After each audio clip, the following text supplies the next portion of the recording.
Good afternoon and welcome to Willows Green Permaculture.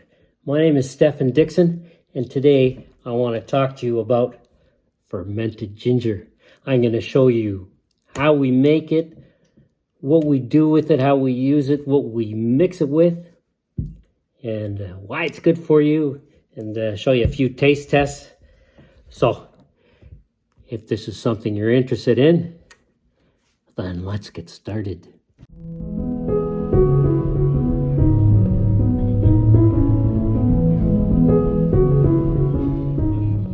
This is some 6-month-old fermented ginger. It's been fermenting for 6 months. Keep it in the fridge. And then if we want to activate it, we put it on the counter for a few hours or a day. And in the first thing in the morning, I like to take a spoonful or two. If I take two, then I use 2 different spoons because I put the spoon right back in. Oh, that's so good. Another spoon. If I have a bit of a stomach ache too, it's just perfect. It gets rid of it within minutes. There we go. We mix it with juice. You're going to see us making some ginger soda as well, and with either with just pure ginger and water and sugar, and also with juice. So I recorded Magali doing the whole process. And now I'm watching the video and I'm going to give you the instructions as I watch the video. So we started off by going to a fruit and vegetable market, got our ginger. This was from an Indian grocer here in Belleville. And then hello. Later, Magali started the recipe. So we got some organic raw sugar here. And some water, the ginger funnel, some measuring cups,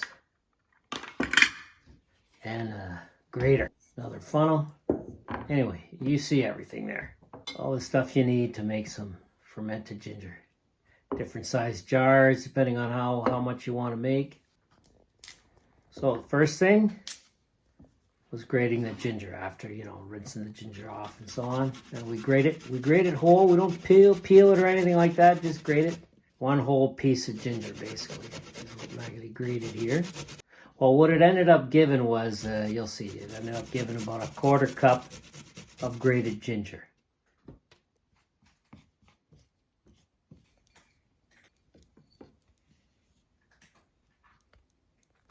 As you can see, the pieces of grated ginger are large. They don't have to be tiny. Probably if they're a bit larger, it'll be easier to filter them out when you're actually taking some of your fermented ginger, because all you really want is the liquid. I mean, you can eat this too. I always have little pieces of ginger when I'm taking some fermented ginger.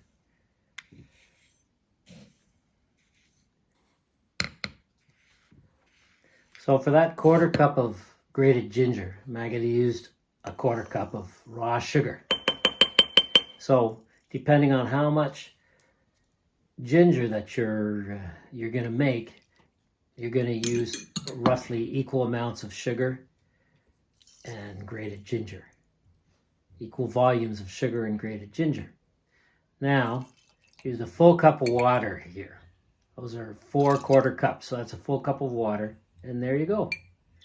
1/4 cup of grated ginger, quarter cup of raw sugar, and a full cup of water. And now she's putting it on the yogurt maker. This is a yogurt maker which we use because it's the winter time. In the summertime, when it's hot inside, it's not necessary.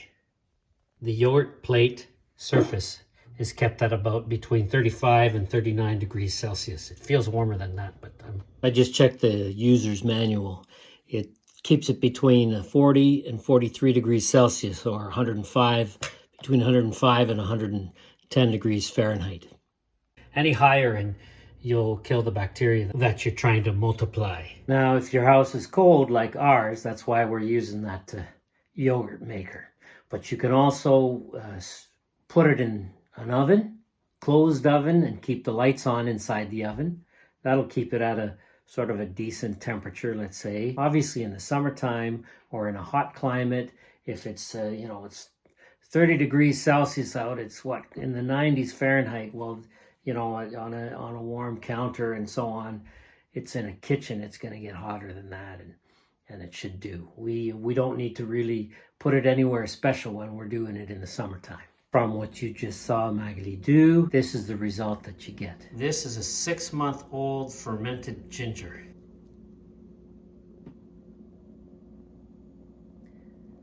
When you're keeping it for that long, it's good to keep it in the fridge after it's fermented. And if you want to activate it, you just take it out of the fridge and let it sit on the counter for a few hours, half a day to a day, however long it takes for it to get a little bit fizzy and so on. And then, when you've used as much as you want, you just stick it back in the fridge. And that way it'll last a lot longer. Because if you don't keep it in the fridge, then you're basically going to end up with a very, very, very strong ginger beer, or whatever you want to call it, and it'll be too fermented. That's not necessarily what you want, I would think. Now, using the 6-month-old fermented ginger that we have, Magali's going to make a ginger soda, or some ginger ale, I guess you could call it, some real ginger ale or ginger beer. So basically, we got about 3/4 of a liter of water in here. Now she's putting. There's a tablespoon of sugar. Let's see how much she puts here. 1 tablespoon, or like 1.5 tablespoons of raw sugar. To those, 3/4 of a liter of water in there, maybe. 3 cups of water. And now, 1, 2,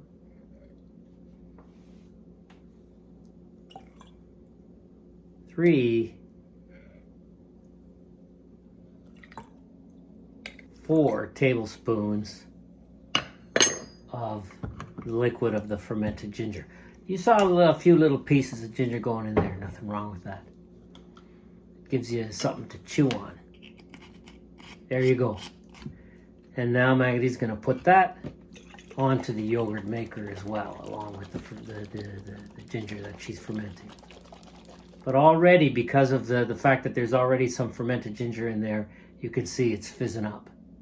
But it's going to fizz up some more over the next couple of days.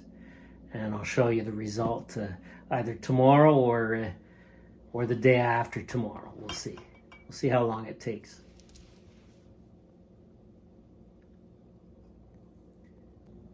Now, we're going to make some ginger soda with grape and elderberry juice. Grape and elderberry juice that we grow right here, the grapes and the elderberry. I just did a video on our wild grapes. That was my last video. Now, we don't grow the ginger, unfortunately. It's just way too cold here. I could sprout some ginger, but I'll get little ginger plants, but I'm not going to get any more ginger root. So here we go. Look at that. Grape and elderberry juice. Very, very intense color and flavor. So we got about, once again, about 3 cups, maybe a bit more than 3 cups of grape and elderberry juice there, almost a liter, almost 4 cups. And let's see how much fermented ginger liquid she puts in there.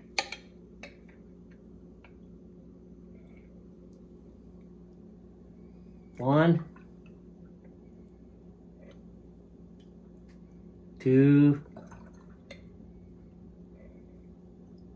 3, 4. Oh, now it's more because there's a bit more juice there. 5. Oh.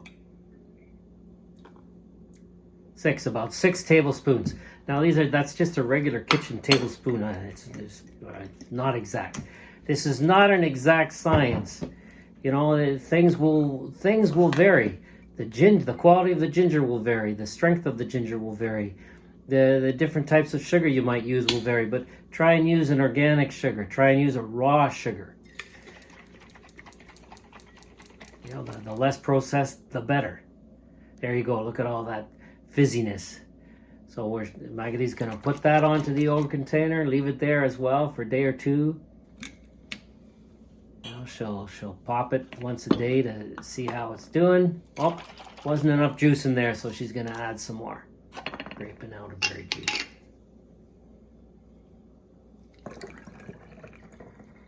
So good.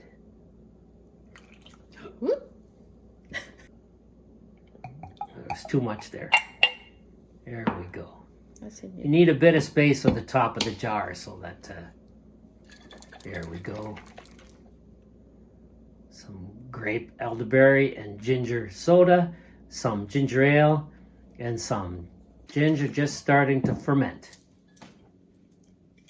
Can't wait to taste it. Now, a few words about the sugar, for example. Because this is a ferment, the sugars are actually being digested partially anyway by the bacteria, and that's what's making it fizzy and so on. That's what's making it ferment. And so the sugars are being partially processed by those bacteria, and so they're going to be different when they're going into your system. It's not like you're eating all that sugar, first of all. Secondly, over time, if you notice that your ferment isn't doing anything, like that 6-month ferment I've showed you, occasionally Magali might add a little bit of ginger to and a little bit of sugar to it if she just thinks that it needs to become a little bit more activated, and she'll just put it on the counter, and that usually takes care of it.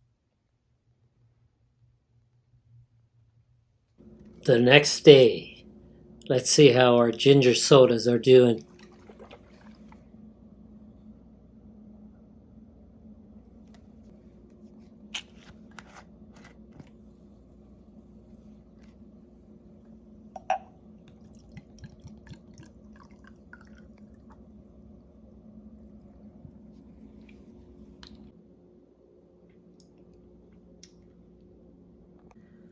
Cheers. Very nice. Magali says it needs 2 more days. More days on the yogurt thing? Yes, I think. Okay. Cheers.